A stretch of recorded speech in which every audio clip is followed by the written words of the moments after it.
नमस्ते। दुनिया के नक्शे पर एक ऐसी हलचल शुरू हो चुकी है जिसने सिर्फ अमेरिका की नहीं, इजराइल और खाड़ी देशों की भी नींद उड़ा दी है।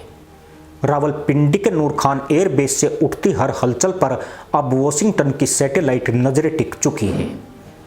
जो पाकिस्तान कल तक खुद को शांति का पैगंबर बताकर दुनिया के सामने गधैया नर्तक कर रहा था, वही अब एशिया के सबसे खतरनाक गुप्त खेल का हिस्सा बनता दिखाई दे रहा है।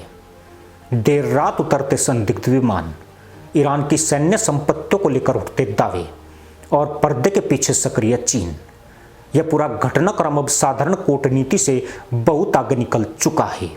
अब सबसे बड़ा सवाल यही है कि क्या सच में पाकिस्तान ने ईरानी लड़ाकू विमानों को अपने एयरबेस पर शरण दी?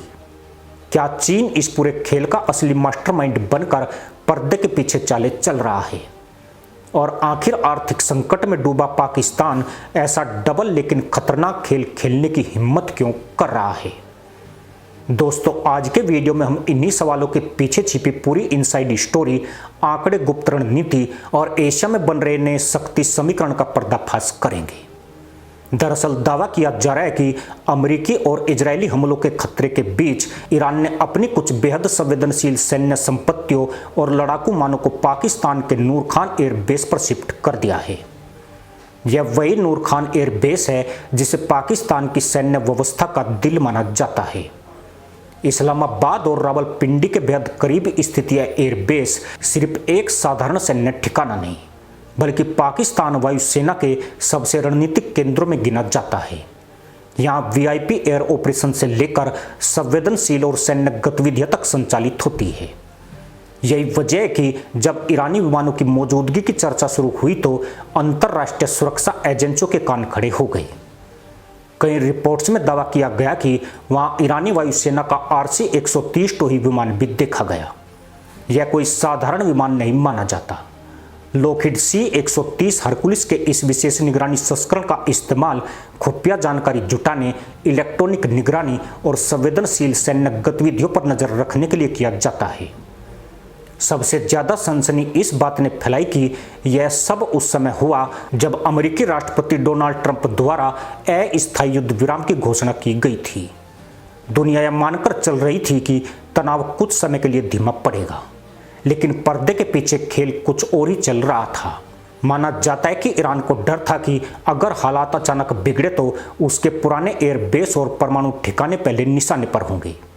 यही वजह है कि उसने अपने कुछ संवेदनशील संसाधनों को ऐसे इलाकों में भेजना शुरू किया जहां अमेरिकी मिसाइलों और सैटेलाइट निगरानी से उन्हें अपेक्षाकृत सुरक्षित रखा जा सके।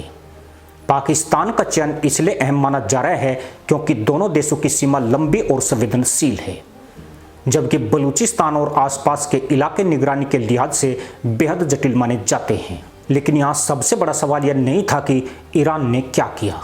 असली सवाल यह था कि पाकिस्तान ने इसकी अनुमति क्यों दी, क्योंकि यह वही पाकिस्तान है जो इस समय अपने इतिहास के सबसे बड़े आर्थिक संकटों में से एक से गुजर रहा है। देश पर 135 अरब डॉलर से ज्यादा का विदेशी कर्ज है। विदेशी मुद्रा भंडार कई बार केवल कुछ हफ्तों के आयात के लायक रह गया। पाकिस्तान को अगले एक साल में लगभग 25 अरब डॉलर के भुगतान करने हैं। दूसरी तरफ वही पाकिस्तान अंतर्राष्ट्रीय मुद्रा कोष यानी IMF के पैकेज के लिए लगातार दुनिया के सामने हाथ फैलाए खड़ा है। ऐसे में अमेरिका को नाराज करना किसी आत्मघाती फैसले से कम नहीं माना जाता। फिर भी अगर इस तरह की गतिविधियां हुई तो इसके पीछे कोई साधारण कारण नहीं हो सकता। इसके पीछे ऊर्जा और सुरक्षा की बड़ी डील छिपी हो सकती है। पाकिस्तान वर्षों से ऊर्जा संकट से जूझ रहा है। कई शहरों में उद्योग बंद होने की नौबत आ चुकी है। बिजली संकट और महंगी गैस ने अर्थव्यवस्था की कमर तोड़ दी है। दूसरी तरफ ईरान दुनिया के सबसे बड़े गैस भंडार वाले देशों में शामिल है। ईरान पाकिस्तान गैस पाइपलाइन परियोजना वर्षों से अटकी हुई है। ऐसे में माना जा रहा है कि दोनों देशों के बीच पर्दे के पीछे कोई नई समझ बन रही है। पाकिस्तान को सस्ती गैस और तेल का लालच हो सकता है, जबकि ईरान को एक सुरक्षित रणनीतिक बैकअप चाहिए। अगर यह सच है तो यह केवल दो देशों का सहयोग नहीं बल्कि पूरे क्षेत्र की शक्ति संतुलन बदलने वाली चाल हो सकती है। इस पूरे घटनाक्रम ने सऊदी अरब को सबसे ज्यादा असहज किया है। दशकों से पाकिस्तान और सऊदी अरब के रिश्ते बेहद करीबी रहे हैं। मुश्किल समय में सऊदी अरब ने पाकिस्तान को अरबों डॉलर की मदद दी। मुफ्त तेल, कैश डिपॉजिट और आर्थिक पैकेज देकर कई बार पाकिस्तान की डूबती अर्थव्यवस्था को सहारा दिया गया। लेकिन दूसरी तरफ सऊदी अरब और ईरान के बीच प्रतिद्वंद्विता किसी से छिपी नहीं है। रियाद ईरान को अपने लिए सबसे बड़ा क्षेत्रीय खतरा मानता है। ऐसे में अगर पाकिस्तान वास्तव में ईरानी सैन्य विमानों को अपने एयरबेस पर जगह देता है तो यह सऊदी नेतृत्व के लिए किसी विश्वासघात से कम नहीं होगा। यही वजह है कि खाड़ी देशों में इस पूरे घटनाक्रम को लेकर बेचैनी बढ़ गई है।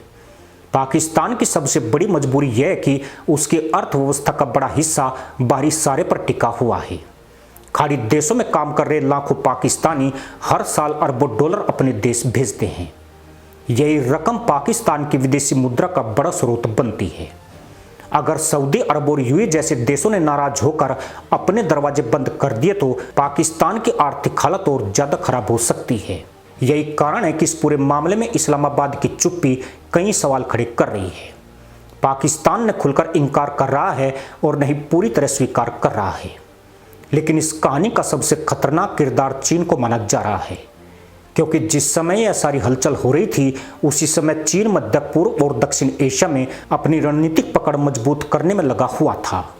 चीन पहले ही पाकिस्तान में करीब 60 अरब डॉलर से ज्यादा का निवेश सीपीईसी परियोजना के तहत कर चुका है। गवादर पोर्ट से लेकर सड़क, रेलवे और ऊर्जा परियोजनाओं तक चीन ने पाकिस्तान को अपने आर्थिक जाल में गहराई तक बांध दिया है। दूसरी तरफ चीन ने ईरान के साथ 400 अरब डॉलर का दीर्घकालिक रणनीतिक समझौता भी किया हुआ है। ऐसे में माना जाता है कि बीजिंग पर्दे के पीछे इस पूरे समीकरण को संतुलित कर रहा है। चीन के लिए सबसे बड़ा फायदा क्या है? फायदा यह है कि अगर अमेरिका मध्य पूर्व और ईरान संकट में उलझा रहता है तो चीन को ताइवान और दक्षिण चीन सागर में अपनी स्थिति मजबूत करने का समय मिलेगा। यही वजह है कि कुछ विश्लेषक इसे ड्रैगन की शतरंज तक कह रहे हैं। मोहरे पाकिस्तान और ईरान है, लेकिन खेल चीन का है। अगर पाकिस्तान ईरान को बैकअप एयरबेस और लॉजिस्टिक सपोर्ट देता है तो यह चीन के लिए भी एक रणनीतिक जीत होगी, क्योंकि इससे अमेरिका का ध्यान कई मोर्चों पर बट जाएगा। इस बीच भारत भी इस पूरे घटनाक्रम पर बेहद करीबी नजर बनाए हुए है, क्योंकि यह मामला सिर्फ पाकिस्तान और ईरान तक सीमित नहीं है। भारत का ईरान के साथ चाबार पोर्ट को लेकर बड़ा निवेश और रणनीतिक हित जुड़े हुए हैं। दूसरी तरफ पाकिस्तान और चीन पहले से भारत के खिलाफ सामरिक दबाव बनाने की कोशिश करते रहे हैं। अगर ईरान इस पूरे समीकरण में और गहराई से शामिल होता है तो भारत के लिए पश्चिमी सीमा से लेकर हिंद महासागर तक नई चुनौतियां खड़ी हो सकती है। यही वजह है कि भारतीय सुरक्षा एजेंसियां और नौसेना लगातार क्षेत्र की गतिविधियों पर नजर रखे हुए है। अमेरिका की चिंता सिर्फ विमानों तक सीमित नहीं है। वॉशिंगटन को सबसे ज्यादा डर इस बात का है कि कहीं यह सहयोग भविष्य में सैन्य तकनीक, मिसाइल नेटवर्क या परमाणु सहयोग तक न पहुंच जाए। दुनिया पहले ही पाकिस्तान के परमाणु वैज्ञानिक डॉक्टर AQ खान के नेटवर्क को याद करती है, जिन पर परमाणु तकनीक फैलाने के आरोप लगे थे। अगर भविष्य में ईरान और पाकिस्तान के बीच किसी प्रकार का गुप्त तकनीकी सहयोग सामने आता है तो यह पूरी दुनिया के लिए एक बड़ा सुरक्षा संकट बन सकता है। यही कारण है कि अमेरिकी सुरक्षा प्रतिष्ठान इस पूरे घटनाक्रम को केवल एयरबेस मूवमेंट नहीं मान रहे, इसे संभावित नए सैन्य नेटवर्क के संकेत के रूप में देखा जा रहा है। अमेरिका के पास मध्य पूर्व में लगभग 40,000 सैनिक तैनात है। कतर के अल उदीद एयरबेस पर अत्याधुनिक लड़ाकू विमान और B-52 बॉम्बर्स हमेशा तैयार रहते हैं। अमेरिकी नौसेना फारस की खाड़ी और अरब सागर में लगातार सक्रिय रहती है। ऐसे में अगर पाकिस्तान पर यह आरोप मजबूत होते हैं कि वह अमेरिकी विरोधी नेटवर्क को मदद दे रहा है तो उस पर काटसा जैसे प्रतिबंध लग सकते हैं, और अगर ऐसा हुआ तो पाकिस्तान की मुश्किलें कई गुना बढ़ सकती है। पाकिस्तान की सैन्य व्यवस्था का बड़ा हिस्सा पश्चिमी तकनीक पर निर्भर है। उसके लड़ाकू विमानों से लेकर रडार सिस्टम तक कई अहम हिस्से अमेरिकी या पश्चिमी सपोर्ट पर चलते हैं। अगर अमेरिका ने सैन्य सहयोग सीमित किया तो पाकिस्तान की सुरक्षा क्षमता प्रभावित हो सकती है।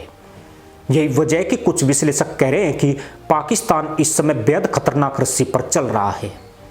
एक तरफ चीन और ईरान का रणनीतिक दबाव, दूसरी तरफ अमेरिका और खाड़ी देशों की संभावित नाराजगी। लेकिन सबसे बड़ा डर अभी भी बाकी है, क्योंकि कई रिपोर्ट्स में यह भी दावा किया गया है कि ईरानी विमान सिर्फ पार्किंग के लिए नहीं आए थे। कहा जा रहा है कि कुछ संवेदनशील सैन्य उपकरण और इलेक्ट्रॉनिक सिस्टम भी पाकिस्तान पहुंचे हैं। हालांकि इन दावों की स्वतंत्र पुष्टि नहीं हुई है, लेकिन अगर इनमें सच्चाई का थोड़ा हिस्सा भी हुआ तो यह आने वाले समय में एशिया की राजनीति को पूरी तरह बदल सकता है। दुनिया इस समय एक नए शक्ति संतुलन के दौर में प्रवेश करती दिखाई दे रही है। एक तरफ अमेरिका, इजराइल और उनके सहयोगी हैं, दूसरी तरफ चीन, रूस, ईरान और अब पाकिस्तान का उभरता समीकरण दिखाई दे रहा है। यूक्रेन युद्ध के दौरान रूस पहले ही ईरानी ड्रोन का इस्तेमाल कर चुका है। चीन आर्थिक और रणनीतिक समर्थन दे रहा है। पाकिस्तान अपनी भौगोलिक स्थिति के कारण इस पूरे खेल में अहम मोहरा बनता जा रहा है।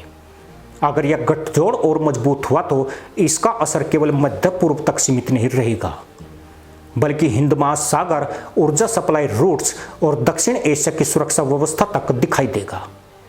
और अब सबसे बड़ा सवाल यह नहीं है कि नूर खान एयरबेस पर क्या उतरा था, असली सवाल यह है कि वहां से क्या उड़ान भरेगी, क्योंकि इतिहास गवाह है जब भी दुनिया के बड़े संघर्षों से पहले ऐसी खामोश सैन्य हलचलें शुरू हुई हैं, उसके बाद भू राजनीतिक नक्शे बदलते देर नहीं लगी। इसी के साथ अनुमति दोस्तों, जय हिंद, वंदे मातरम।